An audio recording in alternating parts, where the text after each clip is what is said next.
Today's very short video is on repeat communicators. The communicator is the person in spirit that you connect with. So if you regularly attend a circle or circles, this is going to happen to you eventually. So the first time that it happened to me, I resisted it. I knew my turn was about to come up. I got this guy, I got this chunk of information from him, and I realized, oh, I know who this is. I've had this before. And I didn't want that. I was trying to get new people, to practice.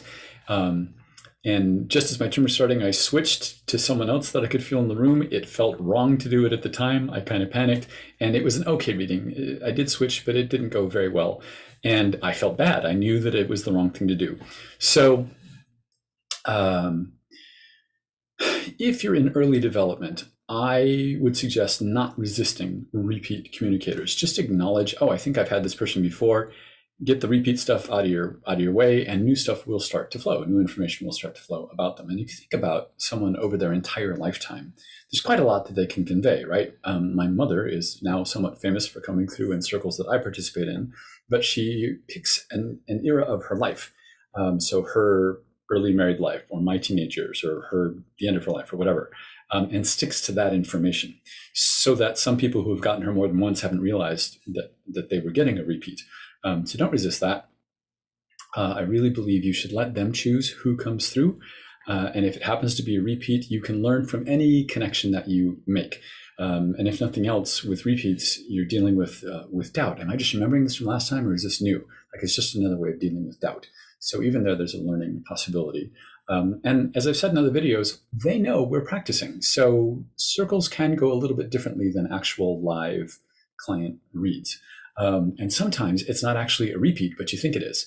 So when I have someone who I think I've had before, I don't say, oh, so-and-so, I know this is your dad or whatever. I will say, I think I've had this person before, and I'll start listing off the stuff that I'm getting from them. And often what happens is two people will raise their hands, the person that I thought it was for, and then someone else. And sometimes it's the someone else who can take all the rest of the information after the repeated stuff, repeated, right, in that case. So another reason not to resist those repeats, or what you think are repeats. The obvious way to get around this, if you really, really don't want repeats, is to try a lot of different circles. They happen internationally all the time, several times a week. And so if you're willing to get up at 5 a.m., depending on where you live, you can do them. I did this the first year that I was doing this. I would get up at 5 a.m. to do, I'm in California, and I would do circles that were in England, because of the time difference. So there's always a way to practice if you're looking for it. Very short informational video. Next week, I'm going to talk about something I think is kind of important. It's come up a lot, and that's doing mediumship your own way. Just do it your own way. I keep coming across people who have teachers, and they're good mediums. But that doesn't mean necessarily that they're good at teaching mediumship. And some of them have this, there is only one way to do this. And I completely disagree. So we'll talk about that next week. Until then, leave your questions or comments below, and thank you for watching this time.